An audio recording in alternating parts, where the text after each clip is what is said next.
Namato Ratana Tayasa. May I pay homage to triple them, the Buddha, Dhamma and the Sangha. My respect goes to my parents and my teachers. Hello everyone, this is Achan Sujan from Varapunya Meditation Center, and today is Wednesday the 29th April 2020. First of all, a few minutes late due to the technical problem. Hi everyone, hi Sharula, Shannon, Margaret, David, hi everyone. So this is as usual 6:30 program from Varapunya Meditation Center from Aberdeen to you all to befriend at your home during this quarantine time. There are plenty of things going on this time, and also plenty of things to plan ahead for the coming days. Hi Krishna. So today weather is not that great, so I couldn't stay outside. It was a little windy and very cold, which compared to this morning, it was quite a warm and beautiful day, which is different than morning and evening. I checked the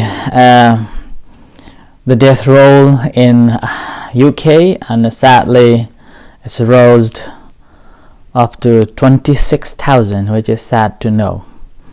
And it seems like it's still going on. Well, it's uncertain time and it's a sad moment, but as we are quarantined ourselves in our places, in our homes, and I do believe that being in a small place and staying over 1 month in one place, not having any jobs to do, nowhere to go, doesn't matter how many activities you have at home, or doesn't matter how many works you have at home, as a mindset that we become upset and frustrated and feel bored. And to help in this time, I've been coming online to be with you, not letting you alone, a kind of activity to give you every night. And days passed so quick. It's been almost a month. I remember I started about 1st of April coming online, and I remember at that time when I started to come, I felt very nervous, and also I felt I wasn't ready. But time is such that I had to do it, and now I'm feeling more comfortable with this so-called online speaking. And quite funny enough though, I wasn't used to speaking alone, and now I'm getting used to with it. So this is another one more activities for you all, and you can get some knowledge as well as some insights, and also an opportunity that you can ask questions on different subjects that you want to know. And you can also share your thoughts on practice, on meditation, like that. So this is one more extra activity that I offer to you. I was reflecting while I was doing a walking meditation this evening that technology has been one of the great invention. Now it's taking over every one of us. In the past, probably let's say our senior citizens, maybe 60 or 70 years old, our members, they never would have thought that the social media would become such an important tool, and ability to use this so-called smartphones. And now it's become a very norm that everybody is using it. When I was a child, back in, let's say, 1990s or 1995, something like that, in our village we didn't have telephone, and suddenly after a few years there was one telephone came, that was a landline, and that was one telephone for one village. And it was so amazing to see that telephone and people talking. And sometimes I still remember there was one incident. By the time when I was going to the school, the operator asked me to go and tell one of the families whose family member were in Japan. So a call from Japan to my village, and I went to call this family, and it was so exciting moment. And later on we had one, hello Colin, later year, I think probably 2 or 3 years later, in our village, television came at the chief of our village. And every night, almost every weekend, there was a nice series, and we used to go and watch in his house, full packed room. And every time when the series comes to the end, the last bit of it, the volume of people come many to watch it. So he normally puts at the windows, and we stood outside and watched that series like that. And that was my time when I used the IT or maybe technology. And then later on, when about 5 or 6 years ago, when I went back to Nepal, and I told one of the niece that, did you know that when I was young, we didn't have a mobile phone, and we didn't have a telephone numbers, televisions, the color television. And she was amazed. She said, how could it be? Impossible. She couldn't comprehend that those days, my age, when I was young, that time we didn't have those facilities, whereas now every one of them, and all my niece and almost everyone in Nepal is having these smartphones and color televisions. Black and white television, almost you cannot even see that. So like that. And now it's again another world. So about 6 or 7 years ago, when I was doing my master's on the religion and society at Aberdeen University, at that time there was one topic. It's called modernity and technology. In that modernity and technology, we had to discuss and study about the connection along with so-called the network theory, social network theory. And in that theory, what we were talking and what we were discussing was every single items or technology is so linked and related to this our day-to-day lives. And I remember that during that time I was in Nepal, and that was the first time ever I participate on online blessing chanting to a family in Australia. So that was the Venerable Sukha. His father was in Australia and unwell, and it was his birthday, I think about this month. And he wanted to have blessings from the monks and the nuns, and we were in Nepal. and the Venerable Sukha, along with the 3 nuns, organized this online blessings to his father, who were living in Australia at that time. And I felt so amazing, and that was my topic of a subject of discussion when I came back to Aberdeen. And when I joined to my Aberdeen University, and then did one of the articles on that distance communication. And later on, I also listened to the talk from Ajahn Brahm. About 1 year later, I think, Ajahn Brahm was talking that maybe in the next few years, in Ajahn Brahm's temple should have a telephone number with the numbers that you can select. Press 1 to speak with Ajahn, press 2 for the blessings, press 3 for the meditation, like that. And I laughed on it when he mentioned that. Little did I know we will be coming into this world that we depend on this technology and this social media, and which is completely different world, and this becoming norm for us now.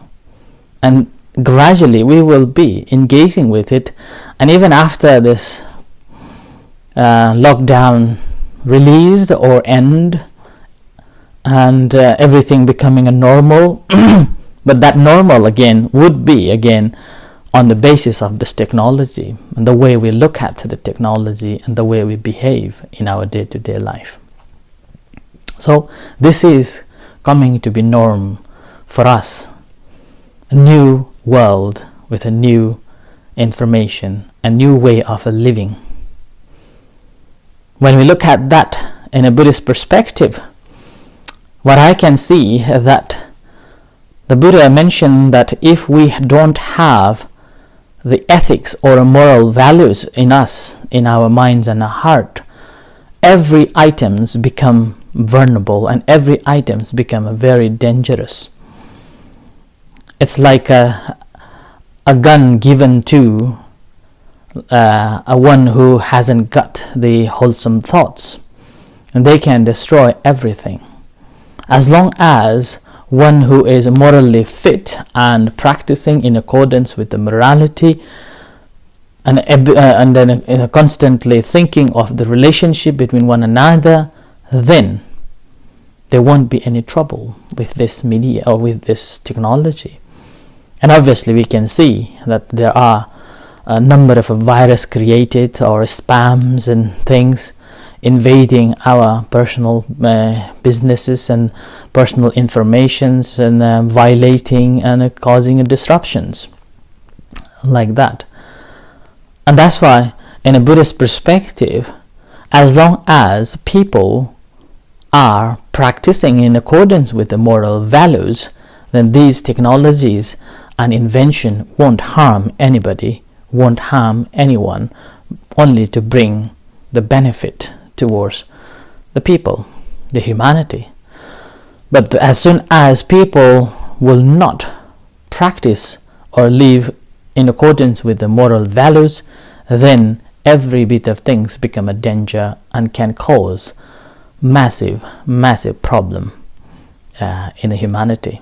So this is very important to understand it. That's why when we look at the Buddha's teaching, what we understand that it is not what is there is the problem, but how a person or individual use it, that item, that object, or that problem. Okay? So that's why the whole Buddha's teachings is not about what, it's about how we function it. That comes under, it's called the middle path, or the path. So that's why the whole Buddha's teachings is basically a path to find the right direction, to find right happiness and harmony in our life. But obviously it is not every one of us that we will follow the same moral values, and that's why we have different thoughts, different views, and different way of life, different way of thinking, different cultures, and varieties of things. varieties of way of life. And that's simply because on the basis of each individual's ability to understand and each individual's ability to comprehend and the knowledge that we have.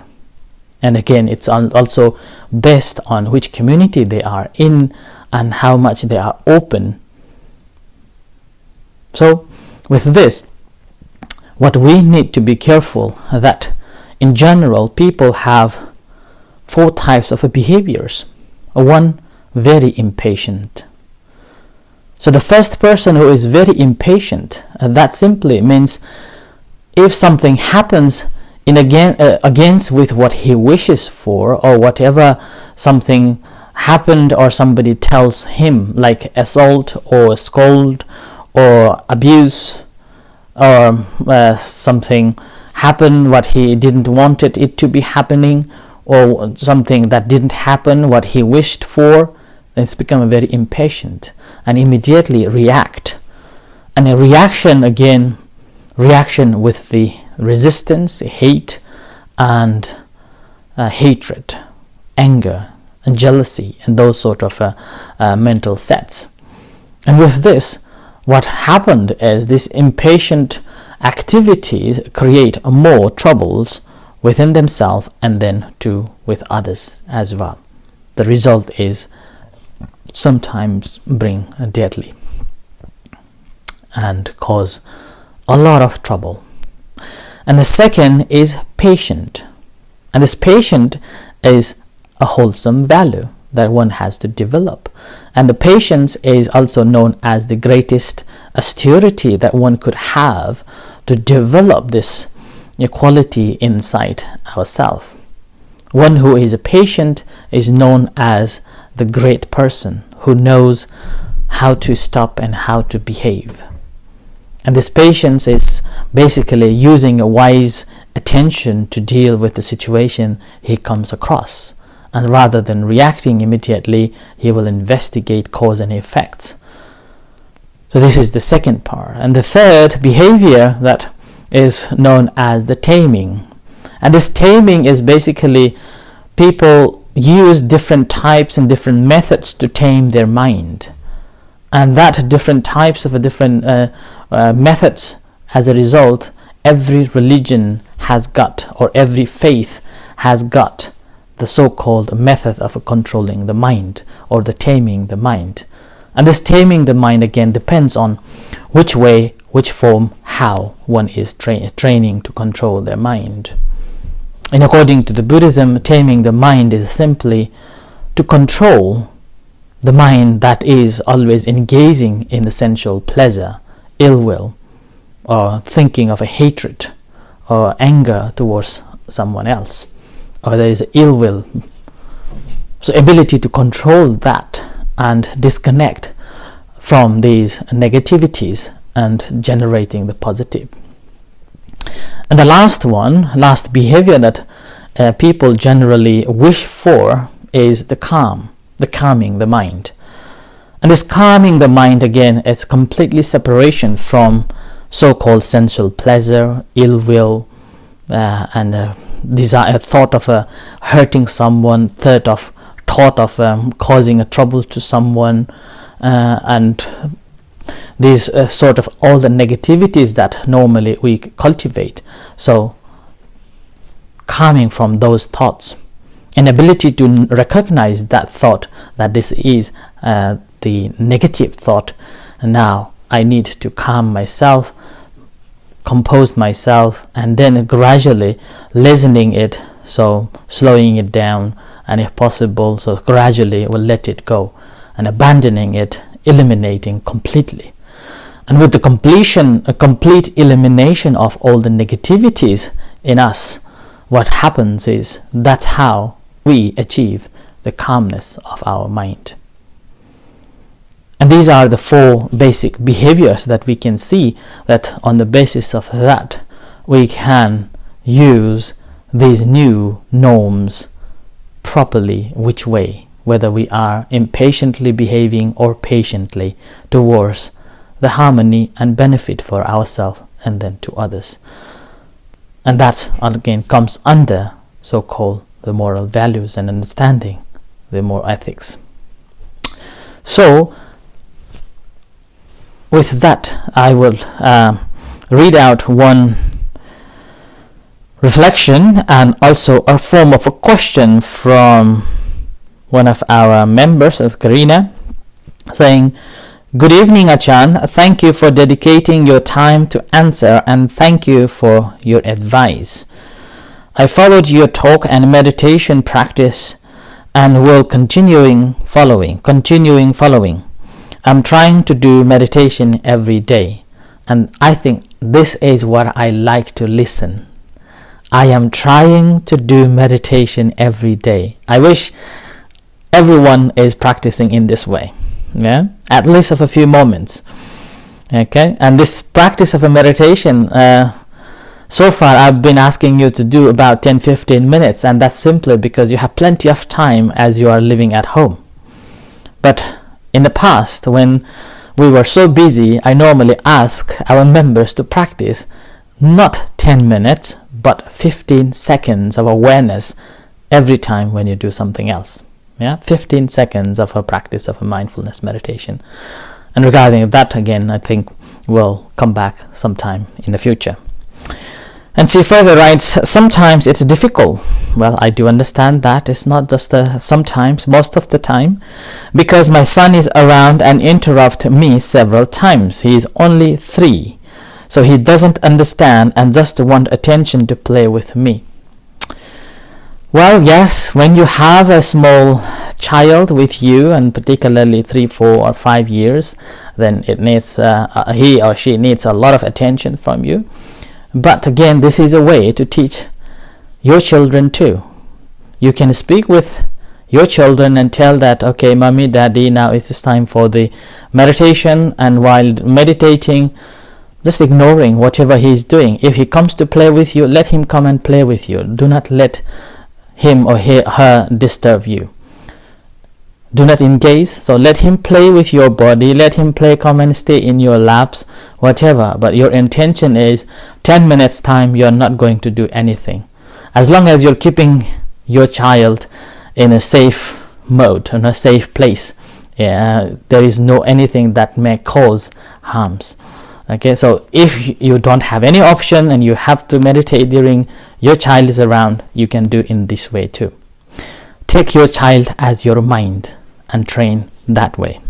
And if you have time, as you said here, so usually meditate just before go to bed. And that's a quiet time, nobody's disturbing, and that's real time for you. And I do practice Yoga Nidra once a week. That's a deep relaxation of the body, but the mind is aware and awake. Can that be considered practice? Any form is a practice. If that helps you to relax your body, helps you to relax your mind, is a practice. But you have to find yourself, you have to ask yourself, what are you looking for from the practice? If you're looking for the practice only for the calmness and relaxation of the mind, you can use any techniques, any form of a practice. But if you want to develop your insight, then you may have to further study and practice a little bit more to do and to understand the insight into it. Can I say that meditation is the same as relaxation? I think I'm confusing the terms. Thank you again and good night. So meditation and relaxation, as I said, you have to ask yourself that which one you would like to achieve in the practice of a meditation. If you are thinking of calming the mind or relaxation, then you can use any methods, any practice that makes you feel relaxed and that makes you feel calm. But if you're thinking of more than that, developing insight and a wisdom to understand things as they truly are, then you have to move a little bit further up. So this is from Karina. So thank you very much. And there are other comments and questions as well, so which I will follow up following days. And there was one particular question which about the vegetarian, which I will focus on next time, because we don't have time today. And with this, I will end for tonight's reflection and talk, and I hope that you will use the 4 behaviors that I have mentioned, which one you would like to follow in, and wisely using this new technology, or so-called new norms that we are coming to use it. In fact, there is no new norms. We're always new norms. Every day we wake up in a new things. It is a new life. That's why they're saying every day when you wake up, it's a new day. But however, there is this trend going on that we are entering to the new norms of a new life, using this technology as the reliable or a close friend or close, so whatever this new form is coming to invade or overcome or take over our lifestyle. Whatever, so you take your time and be mindful with that. So there is other. Hello David, can we turn meditation into a game with a child? Sure, that is the calming meditation. And playfully you can play mindfully, and you can introduce mindful games. And with that, and gradually, the important is, with that, gradually after you have played for some times, let them sit down and practice for a few minutes. This morning I got a message from Switzerland as well, that a lady in Switzerland, she is also introducing meditation as she was teaching children the language. And then from her report I can see that before the introduction of the mindful activities, all the children were so active and not paying attention. But after she introduced the mindful activity and meditation, she was able to control and teach children better. That same you can use with the children at home too. So thank you, Colin. Yeah, so I think this is the end for tonight's talk, and few minutes we will have evening chanting, and also we will have the guided meditation at 7:30. Please do follow us, or if you're not following for tonight, then you can come back tomorrow at 6:30 for the talk, and 7:30 for the meditation, guided meditation. And as I said in the past, that if you can't make it at 6:30 and 7 o'clock for the talk and the chanting, I encourage you to make time for the guided meditation, which we can do together at 7:30. So with this, may you be happy, peaceful, and successful. Stay safe. Take care. May the Buddha bless you. Take care. Thank you.